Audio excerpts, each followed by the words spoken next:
Buenas a todos, bienvenidos a este tercer encuentro virtual de este ciclo denominado Feminismo para Todes, que organizamos desde el área de género y sexualidades de la Universidad Nacional de Rosario para seguir acompañándonos en esta cuarentena y pensando juntos desde las miradas críticas que nos ofrecen los feminismos. Para quienes no me conocen, soy Lucho Fabri, coordinador del área de género y sexualidades de la universidad, profesor en la Facultad de Ciencia Política del seminario Introducción a la Perspectiva de Género e integrante del Centro de Investigaciones Feministas y Estudios de Género. Y además hace varios años que integro diferentes espacios de activismo y militancia en el campo de las políticas de género y feministas y específicamente trabajando masculinidades con varones, actualmente desde el Instituto de Masculinidades y Cambio Social. La idea de este encuentro es poder introducirnos de manera incipiente, sintética y un poco arbitraria a lo que se denominan estudios sobre varones y masculinidades. La delimitación de este campo no es nada sencilla, hay polémicas y disputas de sentido acerca de los objetos y sujetos de estos estudios, acerca de los enfoques a partir de los cuales se miran, si constituyen un campo autónomo y diferenciado de los estudios feministas o es tan solo uno de los tantos objetos y problemas que podemos pensar desde las teorías y epistemologías feministas. A grandes rasgos podríamos decir que estos estudios surgen en la década de los 80, ligados fundamentalmente a la institucionalización de los estudios de género en las academias universitarias occidentales, con una fuerte presencia en Inglaterra, en Australia, en Francia, en Estados Unidos y Canadá, y también en algunos países hispanohablantes como puede ser España y México a la delantera.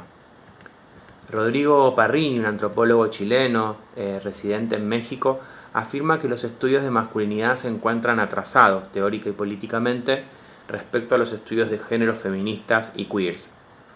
Y probablemente esto sea así, al menos en lo que respecta a las expresiones hegemónicas o mayoritarias dentro de este campo de estudios. Esto se debe a la reproducción de una mirada cis heterocentrada, que suele suponer que estudiar la masculinidad es estudiar a personas que se identifican hombres, que fueron asignadas hombres al nacer y que se relacionan sexoafectivamente con mujeres, es decir, varones cisgénero y heterosexuales. Creo que además un factor clave de este retraso tenga que ver con la falta de un movimiento social y político pujante y crítico que dinamice la producción académica en este campo, como sí lo existe para el caso de los estudios feministas y de las diversidades y disidencias sexogenéricas. Pensemos que el surgimiento de los estudios feministas en la academia está muy ligado a un movimiento social y político con una fuerte presencia en todas las agendas sociales, públicas, mediáticas, exigiendo que sus problemáticas y reivindicaciones sean abordadas en el marco de las instituciones de educación superior. Ese correlato entre movimiento y academia no es posible de hallarse en el caso de los estudios sobre varones y masculinidades, al menos no con la misma dimensión, ¿no? Dicho esto, de todos modos, también hay que considerar que las transmasculinidades, las masculinidades lésbicas, maricas y en algunos casos pocos varones cis con perspectivas feministas críticas van o vamos ensayando algunos intentos de interpelación, de politización y de ampliación de este campo. Las producciones de Val Flores y de Blas Radi, por ejemplo, en Argentina son buenos aportes en tales sentidos, desde las masculinidades lésbicas y las masculinidades trans, interpelando cuáles son los prismas desde los cuales se piensan y se configuran estos estudios sobre masculinidades. Joaquín Azpiazu Carballo es un sociólogo vasco que yo sigo mucho y que tiene un libro muy interesante que siempre recomiendo, que es Masculinidades y Feminismo, que no se consigue en papel en Argentina, pero que sí lo pueden descargar de forma gratuita desde la editorial Virus. Y él allí nos propone, entre otras cosas, discutir desde dónde miramos la masculinidad, recuperando la metáfora de la mirada como estrategia situada de las epistemologías feministas contemporáneas. Con Joaquín, con Luis Bonino, con Leo Thiers Vidal, entre otros, coincidimos en contrastar una mirada autocentrada y autorreferencial que suele mirar la masculinidad, desde una mirada cis y heterocentrada, podríamos agregar, y que pone el énfasis en los cambios y continuidades en la identidad de estos hombres, que oscila políticamente entre sobredimensionar una mirada evolutiva del cambio masculino hacia las llamadas nuevas masculinidades, con una sobredimensión de los malestares y padecimientos de los varones, centrándose en los costos de la masculinidad para ellos mismos desde discursos victimizantes. Desde un enfoque feminista de la masculinidad proponemos descentrar nuestra mirada poniendo el foco no en las identidades o no solamente, sino en las relaciones, en cómo actuamos, performamos la masculinidad en el entramado de relaciones sociales de género, que siempre son relaciones sociales de poder, y cómo esas performances de género dialogan con otras posiciones de sujeto, según nuestras identidades, sexualidades, pertenencias de clase, étnico-raciales, de capacidad y de generación, entre otras. Esa mirada no autocentrada podría ser denominada relacional e interseccional. Personalmente intento ensayar una distinción teórica que me permita, por un lado, referirme a las masculinidades en plural como performances de género encarnadas por una multiplicidad de subjetividades y corporalidades, que nos presentamos en el mundo desde un uso y apropiación singular de la masculinidad. Acá entran las masculinidades de los varones cis, asignados como tales al nacer y sujetos hegemónicos de estos estudios, pero también las transmasculinidades, las masculinidades lésbicas, no binarias, las racializadas, las discapacitadas, en fin, de las masculinidades más normativas a las subalternas. Ahora bien, por otro lado, pienso a la masculinidad en singular en tanto dispositivo de poder.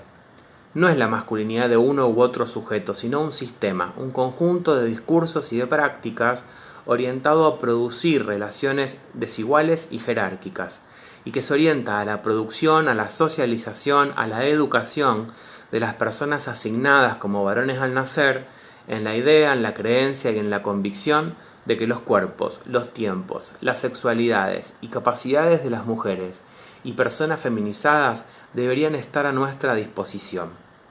En este sentido, la masculinidad funciona como un dispositivo productor y reproductor de jerarquías, no solo respecto a las mujeres y feminidades, sino internamente, entre quienes nos autopercibimos sujetos de masculinidad y ocuparemos posiciones asimétricas en función de nuestra cercanía o lejanía a lo que las normas de este dispositivo proponen e imponen. Haciendo el intento de que nuestras reflexiones teóricas y conceptuales sean fértiles para mirar críticamente nuestros contextos, para pensar dónde pisan nuestros pies, podemos preguntarnos qué nos permitirían pensar los estudios sobre masculinidades en un contexto de pandemia y de emergencia sanitaria. Desde una agenda clásica, más mainstream, seguramente nos preguntemos por las prácticas de los varones cis heterosexuales en situación de confinamiento, en cómo impacta el encierro sobre sus prácticas y vínculos, en la imposibilidad de cumplir mandatos centrales para la masculinidad normativa, como el rol de proveedor de familia o como ser el actor principal en el espacio público, cómo esto redunda en escenarios de riesgo, en el posible incremento de las violencias machistas o en la redistribución de las tareas domésticas y de cuidados, en la interpelación y crítica de los micromachismos y privilegios masculinos. También podemos pensar en los impactos diferenciales del aislamiento preventivo y obligatorio según hablemos de masculinidades precarizadas, de sectores populares, rurales, racializados, con serias dificultades para acceder a los recursos mínimos indispensables para cumplir con las necesidades materiales básicas sin salir de sus casas. Masculinidades que por ello se exponen a mayores riesgos para su salud, integridad y seguridad, puesto que también son las masculinidades más vulnerables a los dispositivos de control y de criminalización estatal. O en las masculinidades no heteronormadas, con vínculos sexoafectivos no exclusivos, confinadas a un aislamiento solitario, que precariza y fragiliza aún más la vida, lejos de los recursos y redes en que se sostiene su reproducción cotidiana. Otro escenario posible de análisis es la masculinización de la política y los liderazgos, con el repliegue del movimiento feminista de su protagonismo callejero y la exaltación de personalismos masculinos paternalistas que cultivan la imagen de la autoridad protectora y controladora, desde los extremos más conservadores y neoliberales del arco político hacia posiciones más progresistas. La pregunta acerca del mundo pospandémico y el futuro que nos depara también puede devenir una pregunta por los cambios y continuidades de la masculinidad como dispositivo de poder y de las masculinidades como expresiones de géneros múltiples. La masculinidad como dispositivo es un engranaje más del sistema mundo capitalista, colonial y patriarcal que nos enferma y mata, que ante su extractivismo y antropocentrismo voraz cosecha pandemias y catástrofes naturales que ponen en peligro a la humanidad. Este escenario también puede hacer que nuestras masculinidades sean más conscientes de la interdependencia en nuestras relaciones, de la vulnerabilidad y fragilidad de nuestras existencias, de la centralidad en el cuidado y en el autocuidado y el lugar que tienen para la reproducción y sostenibilidad de la vida, de la necesidad y oportunidad de hacer de esta crisis oportunidades para crear masculinidades menos normativas, más libres, más diversas y no sexistas. Estas son algunas de las invitaciones posibles, entre las muchísimas otras, que nos hacen los feminismos para poder pensar críticamente las masculinidades.